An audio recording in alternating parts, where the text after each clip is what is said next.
राधे राधे दोस्तों, कैसे हैं आप सब। मैं बिल्कुल ठीक हूँ। राधा के संसार में आप सभी का स्वागत है। आ रहा है मोहिनी एकादशी। मोहिनी एकादशी श्री विष्णु के मोहिनी अवतार का स्वरूप का है। स्वरूप का जो पूजा हम लोग करते हैं वो मोहिनी एकादशी है। भगवान विष्णु ने मोहिनी अवतार क्यों धारण किए थे, इसके विषय में तो सब किसी को एक कथा पसंद जो है पता है, क्योंकि भगवान विष्णु मोहिनी स्वरूप धारण किए थे समुद्र मंथन के समय। समुद्र मंथन जो हुआ था उसमें अमृत जो है अमृत को लेकर के देवता और असुर में जो संघर्ष शुरू हुआ था, उस समय भगवान विष्णु ने मोहिनी अवतार धारण करके देवताओं को माने अमृत पिलाए थे और असुरों को नहीं पिलाए थे। ये कथा तो हम लोग को पता है, लेकिन क्या ये पता है आप लोगों को कि मोहिनी स्वरूप के साथ राधा रानी के जन्म के रहस्य जुड़ा हुआ है, राधा रानी के अवतार के रहस्य जुड़ा हुआ है। क्या है ये रहस्य, आज हम मेरा यही छोटा सा वीडियो में आप लोगों को बताना चाहते हैं।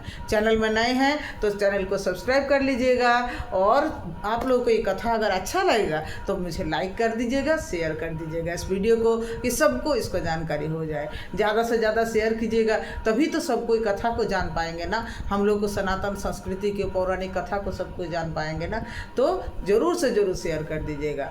भगवान विष्णु ने जब अमृत कलश लेकर के देवताओं को अमृत पिलाए और असुरों को अमृत नहीं पिलाए, क्योंकि असुर को अमृत पिला देंगे तो असुर अमर हो जाएंगे, और असुर अमर हो जाएंगे तो इस सृष्टि के लिए वो हानिकारक है। ये सृष्टि को बचाने के लिए भगवान विष्णु ने ये छल किए मोहिनी स्वरूप धारण करके, क्योंकि जो वो लोग को मोहित करना जरूरी था, नहीं तो अमृत वो लोग से हाथ से आसानी से मिलता नहीं। और क्योंकि जो है असुर लोग, वो लोग तो मांस मदिरा नारी यही सब में वो लोग का दुर्बलता है, तो इसीलिए भगवान नारी अवतार, सुंदर सा नारी अवतार धारण करके वो लोग के हाथ से मोहिनी अवतार के साथ और भी बहुत सारे कथा है जो, लेकिन यहाँ हम जो मेन जो कथा हम यहाँ कहने आए हैं वो है राधा रानी के अवतार की कथा। अब मोहिनी के इतना सुंदर स्वरूप को देख करके वहाँ उपस्थित सभी देवताओं के मन में भी असुरों के मन में भी एक मोह आ गया, और सब कोई उन रूप के उनका जो रूप है उनका रूप से सब मोहित हो गए, और सब कोई चाहते थे कि वो उनके पत्नी बन जाए। सबके मन में एक ऐसा लोभ आ गया। लेकिन वहाँ उपस्थित सूर्यदेव थे, सूर्यदेव के मन में ये लोभ नहीं आया। सूर्यदेव के मन में एक पितृ हृदय का जो प्रेम होता है वो जाग गया। मोहिनी को वो पुत्री रूप में पाना चाहते थे, उनके हृदय में पिता प्रेम जगा, जिनसे वो चाहते थे कि मोहिनी जो है मेरे घर बेटी रूप में आ जाए, मुझे वो पुत्री रूप में मिल जाए। और इसी कारण से उस भाव से मोहिनी को देखते रहे। भगवान विष्णु को तो सब देखते रहे, लेकिन भगवान विष्णु किसी को नहीं देखे। सूर्यदेव के मन के भाव को देख करके भगवान विष्णु ने सूर्यदेव की तरफ देखे, उनको इशारा किए कि मैं तुम्हारा जो ये प्रार्थना है कि बेटी रूप में मुझे पाने का, ये हम अवश्य पूरा करेंगे। उसके बाद बहुत दिन बीत गया। सूर्यदेव ने भी अपेक्षा करते रहे, प्रतीक्षा करते रहे कि आ जाएंगे मेरे घर प्रभु, मेरे घर पुत्री रूप में आ जाएंगे, लेकिन ये पूरा नहीं हो रहा था। तब जो है भगवान सूर्यदेव ने आराधना की श्री ब्रह्मदेव का। ब्रह्मदेव को संतुष्ट करने के बाद ब्रह्मदेव से वरदान मांगे कि आप जाकर के श्री विष्णु को मनाइए कि श्री विष्णु मेरे घर पुत्री रूप में आ जाए, मुझे उनको पुत्री रूप में पाना है वो मोहिनी, क्योंकि हम एक ऐसा बेटी पाना चाहते हैं जिनको देख करके ये दुनिया का कोई भी माने कामना के बस में नहीं देखेगा। उनको जब देखेंगे तो आराध्य के रूप में देखेंगे, जो करुणा से भरपूर होगा, जिनको देखने से सबके हृदय में करुणा भर जाएगा, सबके आंखों से अश्रु बहेगा, सब उनके नाम का माला जप करेगा, सब उनको आराध्य के रूप में पूजा करेगा। उनके चरण इतना कोमल होंगे कि भगवान विष्णु भी उनके चरणों को पूजा करेंगे। हमको ऐसा एक पुत्री चाहिए था। तो ऐसा पुत्री दुनिया में कौन हो सकता है जिसको कोई लोभ ना करे। भगवान विष्णु तो सोचने लगे भाई ऐसा कौन है कि जो मुझे माने उनको ऐसा पुत्री को देख करके जो मोह ना आ जाए, माने उनका कामना ना आ जाए, लोभ ना आ जाए, तो ऐसा कौन है। ऐसा सोच के भगवान विष्णु जब टहल रहे थे, उनको अपने खंबे के शीशे में दर्पण में जो अपना चेहरा देखा, उस चेहरा को देख करके भगवान विष्णु खुद ही मोहित हो रहे थे।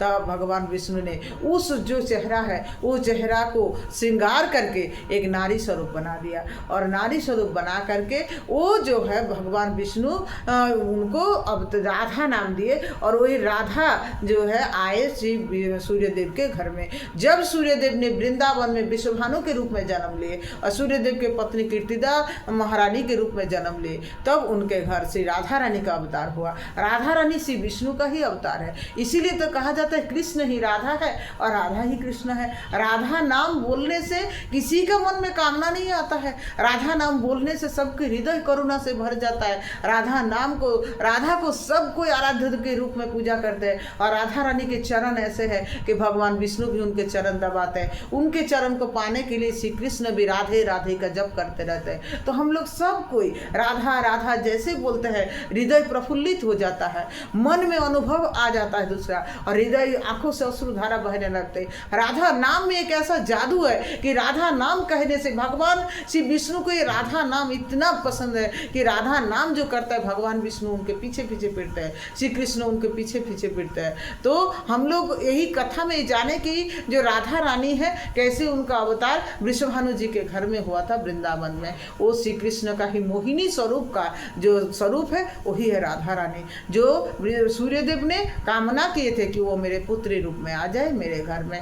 तो ये था छोटा सा कथा। ये कथा आप लोग को कैसा लगा? अगर अच्छा लगा है तो मेरे चैनल को सब्सक्राइब कर लीजिए, लाइक शेयर जरूर कीजिए, और खुश रहिए, प्रसन्न रहिए, आनंदित रहिए, झूम के बोलिए राधा राधा। हमेशा राधा रानी के नाम का जप कीजिए और राधे राधे कह के अपने जीवन का सब दुख को भूल जाइए। जब आपका जीवन में कोई भी कष्ट, संघर्ष, दुख, तकलीफ आएगा तो राधा को जपिए। जब आपके जीवन में बहुत खुशी का आएगा समय तब भी आप राधा को जपिए। आपका हर क्षण राधा रानी के नाम में सौंप दीजिए। आप राधे राधे करते रहेंगे तो बिहारी जी आपके पास अपने आप आ जाएंगे। तो सबको ही बोलिए राधे राधे।